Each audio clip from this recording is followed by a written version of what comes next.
And good evening, everyone. Chief Meteorologist Dave Roberts here. Look, we can't fit any more people in this room. We're going to break the fire code. That's probably true. Yeah, Hopefully, hopefully he's not watching the fire marshal. But Cover anyway, your eyes. yes, thank you. So we've got meteorologist Elise Ushman here and meteorologist Anae Scales. Okay, we mean business, folks. We're getting you ready for the storms this weekend. I do want to say this. I think it's important I say this. I want to make people feel better. Okay, not get them upset. A lot of people are amped up. A lot of people are nervous. A lot of people are scared. They're like, why are you not scared? We're taking this very seriously, but we've been through many of these things before. I've been through too many of these to count. We're not going to even count them. But I will tell you, we have an unusually rare, high severe weather potential for tomorrow.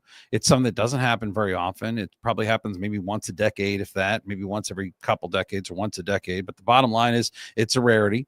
And I've been through it before. I will also tell you that if you want to look at things from the bright side, this event will be over in 24 hours. So whatever we're talking about right now, in 24 hours from now, it will be history. It will be the past. But we already have a tornado watch out for this evening. Yep. Issued about an hour ago from our local National Weather Service office. Now, remember, we told you yesterday it looked like there were maybe some question marks. I might have to turn this microphone up. Are you low? I don't know. It just looks a little low. Okay. Where's that Kara Shirley? She normally is here to tell us about it. I can do it. Look at this. See, I could never do that. Anae, what she's doing, I can't do. Okay. Look at that. All right. So you are not matching my mic. A little bit better. There you go. Oh, look, she That looks made it a better. little higher than my mic. You see what she did there? No, That's but okay. you can't hear me. No, I don't know what it is. There's something about that microphone. Yeah, it is. Yeah, we bought that one at the dollar store. So remember, we told you yesterday there were some question marks about today. There was a cap in the atmosphere that has essentially been eroded at this point. So we are expecting severe storms for your Friday along and north of Interstate 20. There's now a moderate risk, level 4 out of 5, which is what we initially had for Saturday. That's now been upgraded to a high risk for parts of the area, while some of you still remain under the moderate. Yep. So we want you to know when a tornado watch gets issued, it is basically saying that there's the potential for a tornado. It does not mean that the threat is happening as we speak. Right now, there are thunderstorms across the river in Louisiana. They just don't look that impressive right now. We've seen them cycle up. The stuff that was west of Natchez, we were thinking, okay, yeah, this is it. And then, yeah, they fizzled out. Now we've got more popping up near Monroe, but we're not letting our guard down. I'm going to continue to watch this activity this evening. And if it starts crossing the river or we start seeing some activity popping up here, then we're going to have some concerns. But the portion of this storm that's active right now is way to our north. It's in Missouri and Iowa, where they're getting severe weather there. And they do have tornado warnings for those spots. But that's a much more organized part of the storm system. The southern part is just coming together. So the ingredient that really is missing, and it's going to be more so tomorrow. And there's going to be several variables and ingredients that will come together tomorrow. But the real ingredient that's missing right now is we don't have this jet stream apparently over us yet. And once that jet stream comes in, and jet stream is this upper air stuff, it's blowing through. It allows, it's almost like a vent.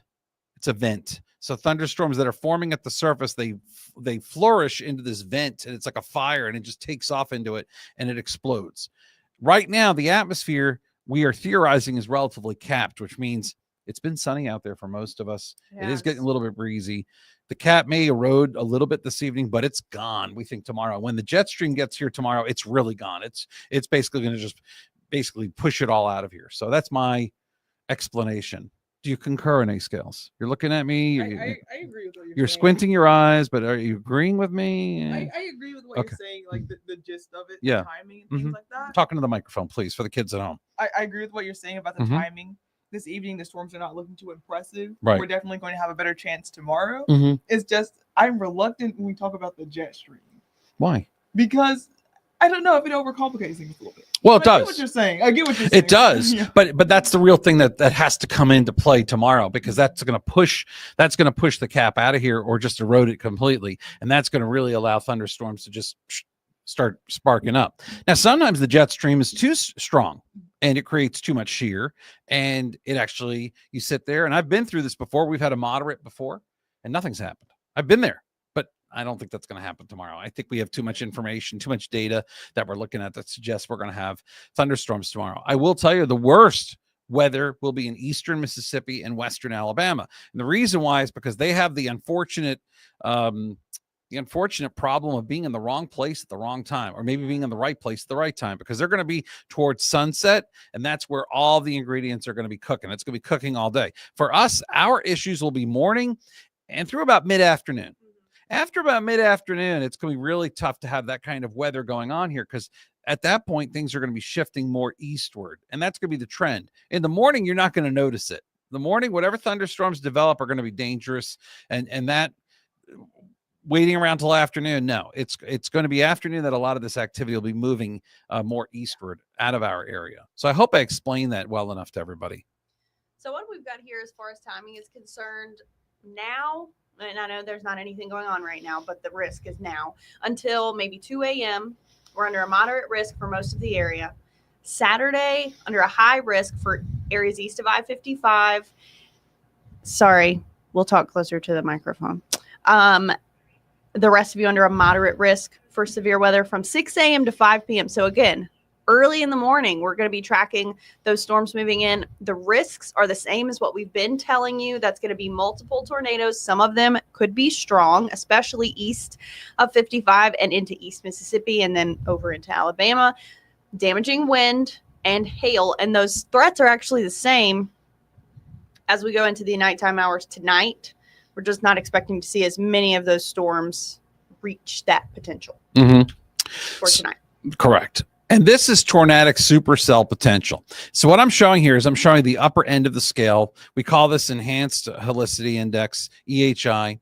And anytime it's about a 1 or higher, you got a problem. This is all showing 1 or higher. Those numbers there in purple are actually much higher than the 1s and the 2s. And so that's indicating a very high, almost an extreme probability of supercell, tornadic supercell when it comes to tomorrow. It's not something we see too frequently around here in this kind of capacity. Yeah, so there's your extremes by mid-morning, and that will continue as we head into, I guess I cut it off, into mid-afternoon. Yeah. And then eventually we do get some clearing up going on. So this is just one of our short range forecast models taking you into your Friday night, where again, we don't have anything really going on at the moment, but we have the potential to see things pop up until about 2 a.m. And then we have a break. And then it builds back in as we head out the door on Saturday morning. And once we get into that noon time frame is when I think really we're going to start to see the worst of the storms pop up. Yeah, those storms look ugly by about noon, 2 o'clock in the afternoon, early afternoon. That's where they really are getting kind of out of hand. They have an appearance to us that's very intense. Probably tornadic, certainly by 4 o'clock. But notice a lot of that weather is now in eastern Mississippi at that point. The Pine Belt as well will be particularly hit hard, I think, by this storm system. I'm not discounting what's going to happen around here, but just understand as far as where your frequency, the amount of storms, and the highest intensity right now is likeliest the farther east you get. If you can't look at things as being an exact point on a map, you got to look at where your bullseye is and then just kind of radiate out from that. And that's what we're looking at.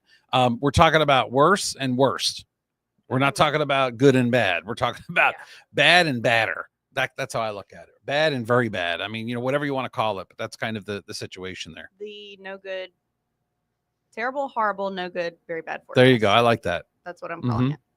Yep. Look at that. They're not even playing on the Jackson Prep Field tonight. It's spring break. Listen, I'd be hanging out there, though. The weather's kind of nice this evening right now, despite the fact we have a tornado watch in effect. I mean, look at these temperatures. Yeah. It's actually a pretty sunset, too. Yeah. All right. Any thoughts today? I was just thinking about how earlier we talked about how those storms that were out in western Louisiana, they were kind of, that's eastern Louisiana, western Mississippi. They kind of fell apart. We're seeing that wispy cloud cover moving across the area. And that's about all we've seen so far. But you still want to stay weather aware, though. We're still under that tornado watch. So definitely have your devices charged up and listen for any alerts that you might get from the WLBT weather app. If we do end up under a warning, that's just not looking likely, at least over the next hour or so. We're going to have to continue to watch that into the evening. But either way, we're going to see some gusts, which we already have up right now. Those wind gusts have been coming in excess of 30 miles per hour throughout the day. Right now, you've got 34 over in Jackson, and then also approaching those 30s down towards the south over in Macomb, Liberty, So we're definitely seeing those gusty conditions, and that's outside of thunderstorms. But within thunderstorms, when we were talking earlier about the jet stream, that's another thing I was thinking. It's nothing for a severe thunderstorm to kick out 70 mile per hour stronger winds when we are also in contact with that jet stream. That's another thing with a strong wind. Not only does it help with the rotation, but when the air is mixing like that in the storm, it's easy for the strong wind just to flow down towards the surface. So that's another thing we're going to watch.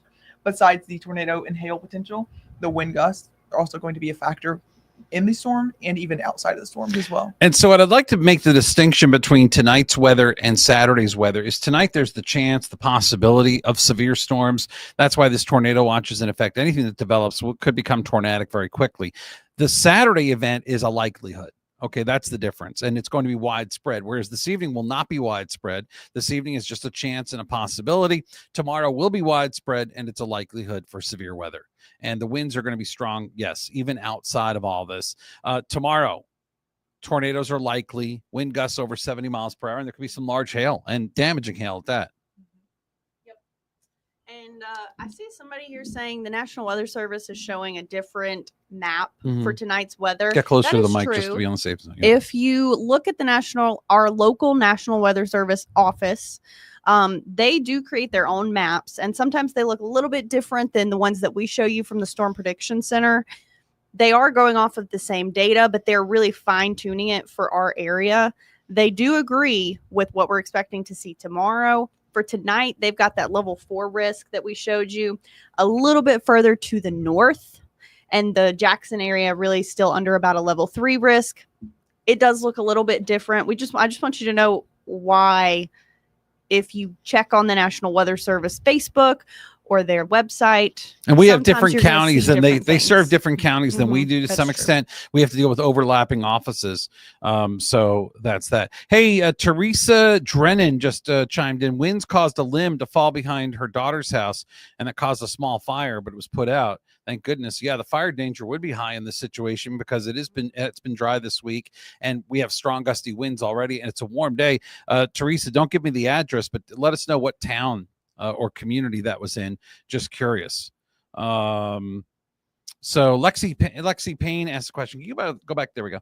Lexi Payne asked, is the tornado watch going to be expanded to Scott County, or is Scott County going to be added to the tornado watch? We don't have a reason to believe that right now.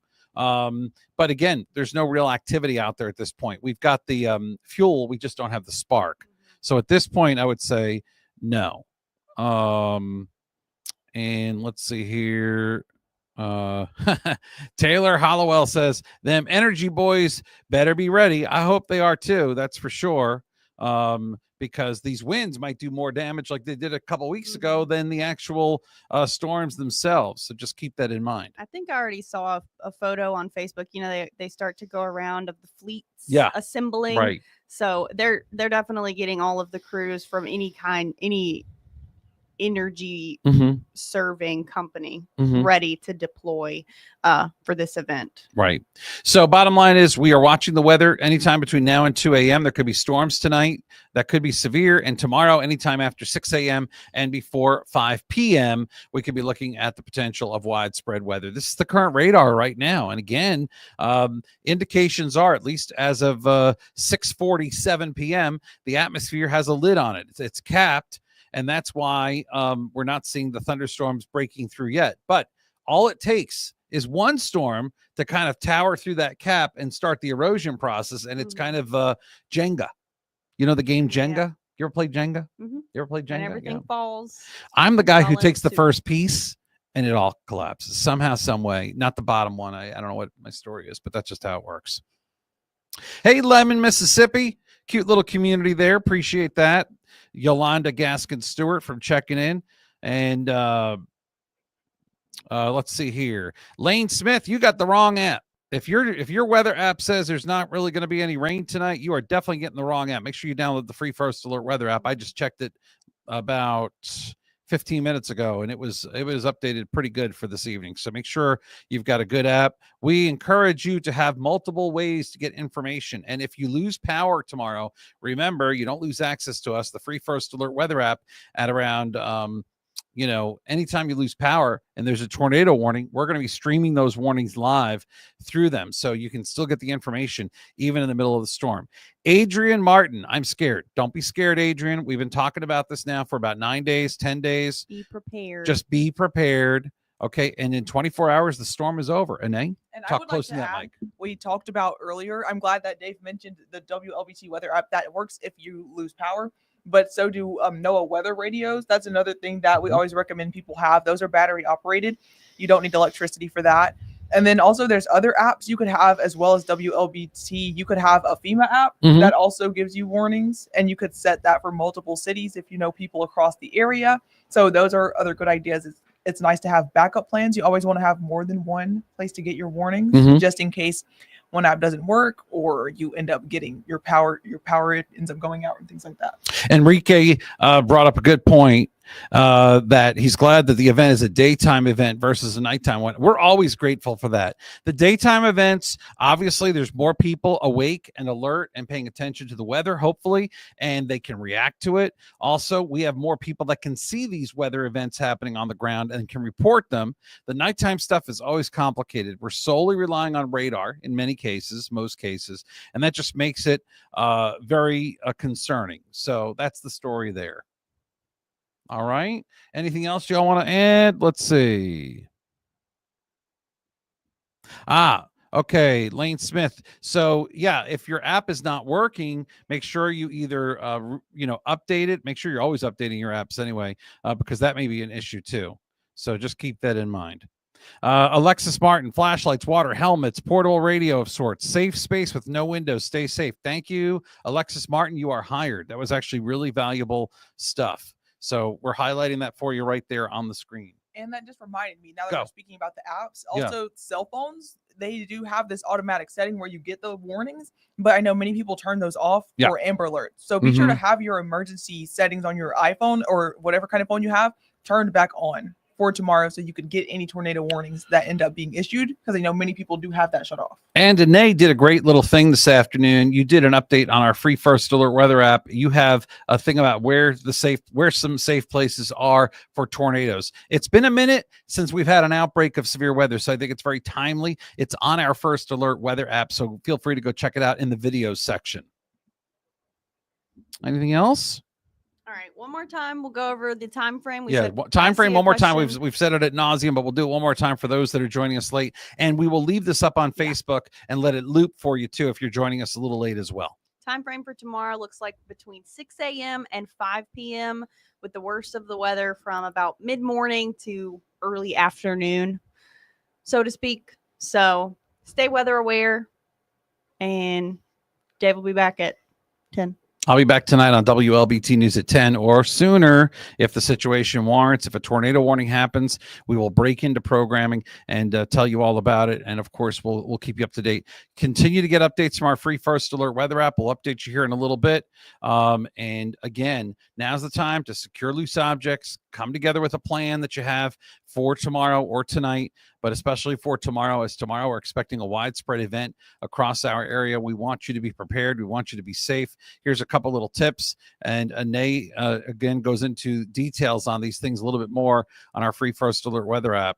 So you could see, make sure you secure loose objects, charge up your phones, have flashlights and helmets, know where to go, download our free First Alert weather app. Again, make sure that it's updated, and the time frame that we're looking at, possibility for scattered severe storms this evening until 2 a.m.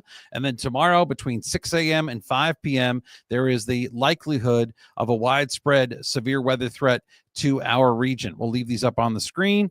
Y'all stay safe, everybody. We have detailed coverage coming your way tonight on WLBT News at 10. And then tomorrow morning on WLBT News at 6 a.m., we're going to have comprehensive coverage, and we'll keep you up to date on everything you need to know. Until then, folks, stay safe, and we will keep you updated.